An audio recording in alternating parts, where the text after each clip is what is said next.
time to get in. Welcome, everybody. I can see Jill Faber-Branson there. Hi, Jill. Thanks for joining us.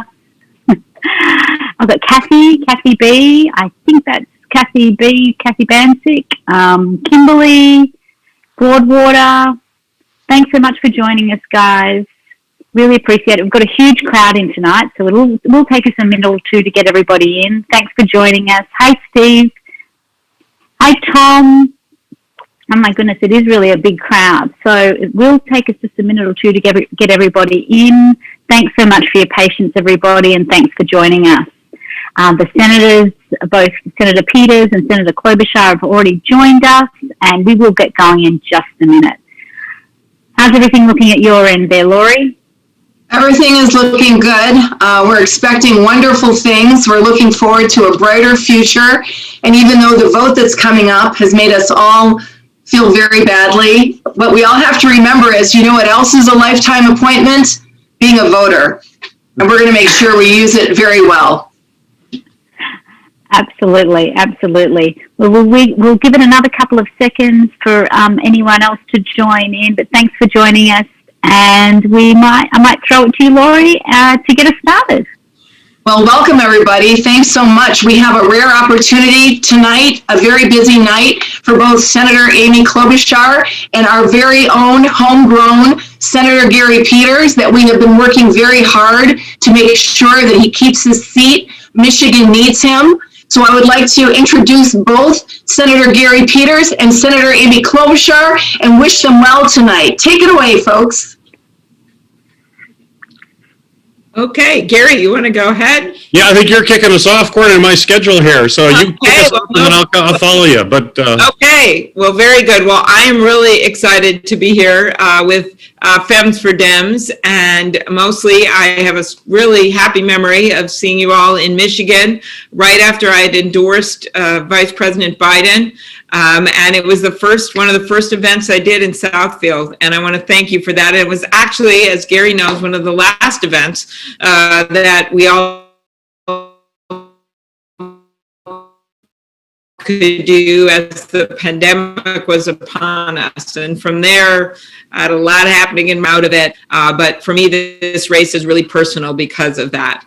And the one thing that keeps me going all of the time is knowing that we've got people like Gary working hard and you at his side, making sure he gets reelected, and the great work that we're seeing on the national level with Vice President Biden and my friend Kamala on the ticket. And I know that Joe was Kamala was just in Michigan, and they've been back and forth, and we all know how important Michigan is to our future and what happens in the national election. So for me, I see this election like everyone else does, as like no other. It's really going to be the decision point for our country, what we're going to look like on the other side of this. Are we going to sell out American workers, or are we going to buy American? Are we going to give tax breaks to the wealthy or to working families? I have a feeling none of you were down in Mar-a-Lago when the president passed that tax bill way back pre-pandemic and went down there and said to all his friends, you just got a lot richer. I bet not one person on this Zoom call was down there in that ballroom in Mar-a-Lago. So for me, it's two things: the pandemic, taking it seriously, and then what our country looks like after we get through the pandemic. And on both fronts, all you got to do is watch any moment the president, his Twitter feed, what he does when he went on 60 Minutes, what he does in those debates, where he's, the first debate interrupting the moderator 145 times and then claiming, why don't suburban women like me? I go, well, I could answer that pretty easily for him. Right now, all of this is coming to a head with this vote. And I guess what I want you to know is that you shouldn't have what Justice Ginsburg, you should take a little words from her. I'm wearing her pin right now, actually. So see, here it is. When she would write those dissents, and the rabbi said this at her memorial service that I got to attend, the rabbi said that when Justice Ginsburg would write those incredible dissents, she didn't see them as cries for defeat. She saw them as blueprints for the future. That's what this election is. Do we wish that we would have had a different judge nominated? Yes. Did I do everything I could at that hearing to make clear what this nominee's views were? Yes. But in the end, what I'm wearing when I go to vote tonight, I'm wearing this, the vote mask, okay? Because that's what this is. That's what this is about. And people are voting in droves, including in your own state. And I think what they see in Gary is they see someone who is willing to actually get things done. He knows, like I do, instead of ramming this judge through, what they should have been doing is working on a pandemic package. If Gary and I were running the Senate and the Democrats were running the Senate, that's what we would be doing right now. But Mitch McConnell blocked it. And that's why it is so important as we look at getting Joe and Kamala in the White House that we have Gary in the Senate. He is Michigan through and through. We are on the Commerce Committee together, so I see firsthand how he fights for jobs in Michigan, how he works to get health care for everyone in Michigan. He finds common ground when he can, but this is key in today's world. He also stands his ground. He stands up for what's right and what he has to do. So you are very, very, very lucky to have him. So, pandemic. One side has got the plan and the way to get through it. The other side defiantly removing masks, with the president doing that when he walked into the White House. One side with plans on climate change and workforce training and investment in education. The other side, Betsy DeVos. I guess I don't have to say any more than that. Betsy DeVos, and literally going backwards on climate change as we see fires raging across this country, not getting us where we need to be on manufacturing, something that Gary is leading the way on. So I'm going to end with this story because I've kind of brought it back at the election here after being really focused on the Senate. And it's something that I talked about when I endorsed Joe Biden. And this applies to Gary as well, actually. And that's that the last time we had a president come in, a new president, at a time of such national distrust in our government and at a time of such divide and a time when the economy was suffering so much, was when Franklin Delano Roosevelt was elected. And he had to come in there and get so much done with Congress in his first 100 days. Things that didn't just make a big difference then, but changed our country in a positive way for decades to come. And he was so beloved by the end of that when he died, they put his body on a train. And the train went through the countryside. I think it started in Georgia. And people would spontaneously stand by the tracks to show their respect for the president. And there's this tracks, hat in his hand, sobbing. And the reporter says to the guy, "Sir, did you know President Roosevelt?" And the guy says, "No, I didn't know the president, but he knew me. He knew me." That's what this is about. So if you or someone in your family, your parent, is sitting in assisted living right now, like my dad, who got COVID, and I thought it was the last time I was going to see him as I looked at him through a glass window, and we're wearing masks, and he can't figure out what's going on, and he looks so scared and confused, and I think it's the last time I'm going to see him. He got through it, but as you know, over 220,000 people have it. So if you have an empty chair at that Thanksgiving dinner, or you know someone that does, Joe knows you, and he's going to fight for you. If you're a parent that's trying to balance your kids on your knee, your toddler on your knee, and your laptop on your desk, Joe knows you, and he's going to fight for you. If you've got to try to teach your first grader how to do the mute button or help out with childcare with grandkids, Joe knows you, and he's going to fight for you. And if you have to decide or know someone in your family or friends that have to decide between filling your prescription, and every single thing I just said could be said of our next speaker, Gary Peters, someone who is leading the way on healthcare, someone who is leading the way when it comes to looking out for everyone in Michigan, from our youngest babies to our seniors that are struggling the most right now from this virus. You've got a senator who knows you and is going to fight for you. I give to you Gary Peters. Well, thank you, Amy. Thank you for being on this Zoom call. Thank you for all your support over these last few months or last couple of years, as long as these races are. But everybody knows Amy Klobuchar is an amazing senator. I count myself very fortunate to have her as a colleague. She has always had voice, and you mentioned as a member of the Judiciary Committee, you can always count on Amy to have those absolute perfect questions to ask somebody to really highlight where their flaws are or why they should not be confirmed. And once again, Amy, you did an outstanding job. You made us all proud. We always anxiously await for her questions. I anxiously wait for those in the Commerce Committee. I'm not on the Judiciary Committee with her, but on the Commerce Committee, she brings that passion and that insightful questioning as well, and works knows how to get things done as one of the most effective. In fact, I ranked the most effective senator. I'm ranked right behind Amy.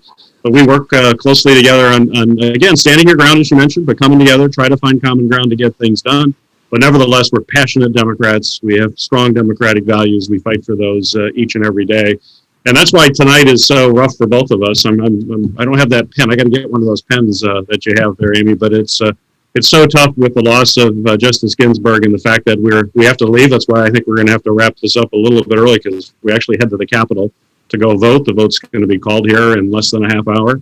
And it is just so sad, given the fact that the nominee before us is safe to say 180 degrees different from Justice Ginsburg and the views that she has. We know where she's going to be on so many of these key issues, things that Amy brought up during the Judiciary Committee, where we have the Affordable Care Act coming up just a week after the election. And if she's confirmed tonight, we'll be hearing that case. We know from her writings, it's very clear that she doesn't think that it should exist, that it's going to look at, that she believes it's unconstitutional. And I think it's clear from what she's written in the past where she will be in the next few days.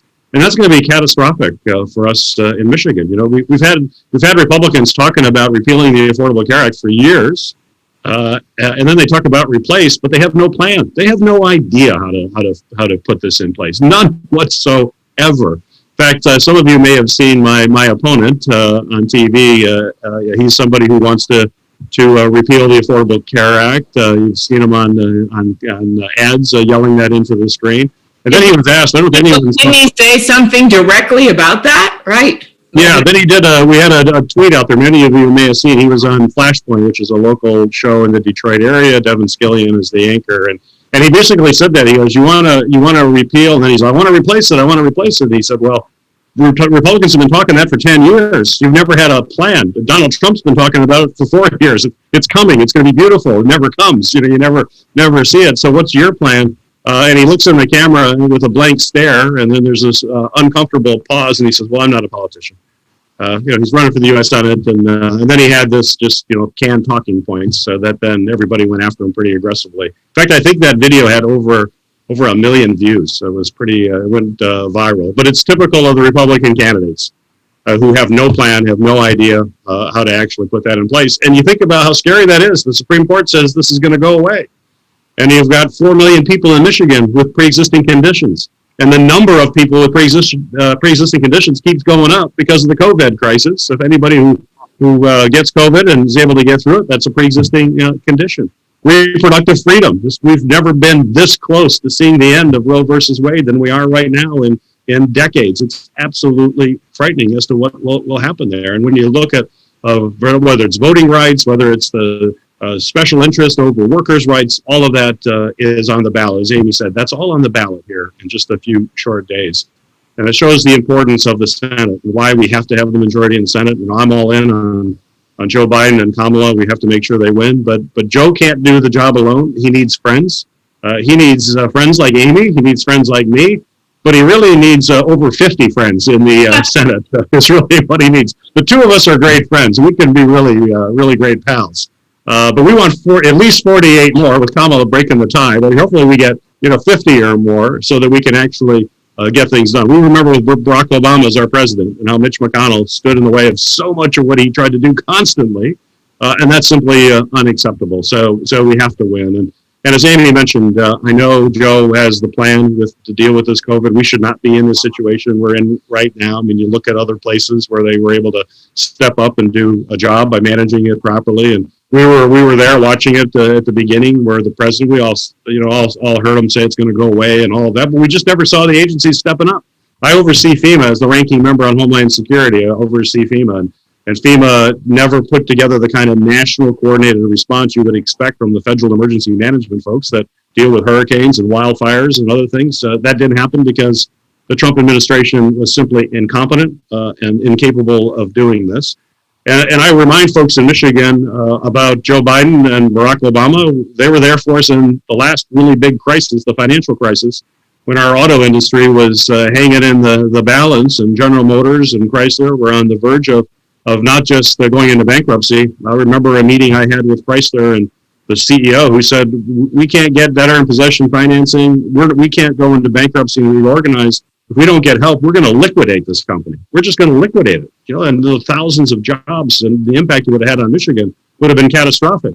And we have to remember, Trump was out there saying, let Detroit go under. They deserve to go under. Trump basically said that. And Vice President Pence, he was in the House. He voted against the auto rescue. These folks were not standing with workers in our state. But Joe Biden and Barack Obama stood up, and Joe Biden knows how to then work through that auto recovery to make it successful, and we know how successful it is. So when he talks about having a plan and getting it done, he's demonstrated that for us here in Michigan, which is why we have to get behind him. But they're coming at me, as I mentioned. Amy and I, as good of our friends, we need more, but they know if my race is really critical for us to get to that majority in the Senate. The good news is we have a path to win, but it's narrow, and if we lose Michigan, it gets a whole lot more difficult, which is why just in the last 3 weeks, Mitch McConnell and his super PAC and the Republican Senate committee have spent over $20 million against me just in the last 3 weeks. $20 million. Negative, nasty, false ads. Every fact checker, they've called them either false, demonstrably false, smears. I mean, just you can put all the words to them. They don't care. They're just throwing everything they can at me. Amy mentioned Betsy DeVos. Her family has a super PAC that just comes after me. They just created that, and they're also putting millions of dollars in. So that's what's at stake here. You know what, Gary? You should show, while they spent $20 million against you during that time, how many people in Michigan got COVID or how many people died nationally to show where their priorities are. So anyway. Yeah, no, that's absolutely right, Amy. And here they are again, the priorities, which I did in my speech that I gave earlier, was that here we are jamming through a Supreme Court nominee when we can't come together and do a COVID package. The priorities are not with everyday folks. And it's all about pure power. Whether it's jamming a Supreme Court nominee through or trying to maintain the control of the Senate. That's all they care about right now. It's not about the everyday lives of all of the folks that we know and love and care for. So we know that's coming at us, but that's why I'm so great to be with all of you, whether it's been for Dems or Indivisible and all the other Democratic groups, everybody who's on this call. All of you represent the heart and soul of who we are and the values that we have. You're the ones that get out there and work and make the calls and talk to your neighbors. And I'm just saying, right now, we need it more than ever because of this bombardment of resources that are coming in. Clearly, Trump's coming in. Was it tomorrow? He's coming in to Michigan, and he'll probably be back again. We'll have Pence back again. It shows you how important our state is. But the great thing about us is that we do know there are more Democrats in this state. We just got to get them to vote. They can't be sitting back. They've got to go in. And I know all of you are making those calls. And I just say, please put in those extra hours with the one campaign, making those calls. I know that's not easy and it can get tedious at times, but it's absolutely critical, especially as this race tightens. It's that personal contact. People turn on TV now. That's all they see are wall-to-wall ads. That's going to be a blur. But having someone call up and have a conversation at the door or on the phone, that will make a difference. And we know when Hillary, unfortunately, was unsuccessful here, it was 2 votes a precinct she lost by. 2 votes a precinct. We can all get 2 votes a precinct out. I know each and every one of you can convince a whole lot more in your precinct than that. One thing I would ask for your help for me, too, is I know many of you are used to doing postcards and sending them out to friends and all your colleagues. Please go to my website. It's at petersformichigan.com. And we actually go to our virtual toolkit. And we have electronic postcards, and you can pick different issues that are important for you. And I'd ask you, send it out to your email list, put it on social media, get everybody you send it to on their email list to do the same. And that's kind of a personal contact that really cuts through all of this as well. But I know I just want to say again, thank you, Amy. Thank you for being here. Thank you for all of you being on this call here tonight. And I'm confident we can win if we're all putting in that kind of effort. And I just want to put out this message, because this will be the contrast. We all know how we felt in 16 after that horrible thing. I got this vision for us. If we go and we put in work every day, if we're volunteering, we're sending out my postcards, we're calling folks, we're at the doors. When we're sitting by the TV after the election's over, we're waiting for the results. Hopefully those will be quick. We got a lot of absentee votes. But everybody in the country is going to be watching Michigan because we are the center of the presidential race and the Senate race. I know Amy's going to be watching what's going on in Michigan. She's going to be asking that all night and then texting me, Gary, do you have any news? What's happening?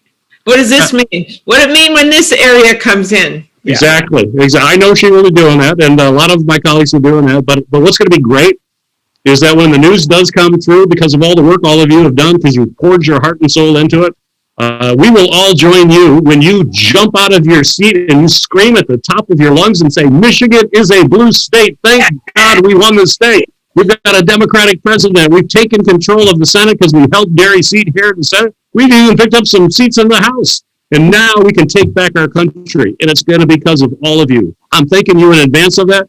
And I can't wait to see you when we celebrate together. So everybody have a great night. Okay, that was exciting. I'm going to put my mask on. Here we go. Let's go vote. Let's go win. Let's go win. Okay. Thanks, Senator Peters and Senator Klobuchar, and thank you so much for what you're doing there in the Senate. Good luck. We'll wish you well, and we'll see you all on the other side of winning. Okay. Thanks so much for everybody. Thank you. Thank you. Bye.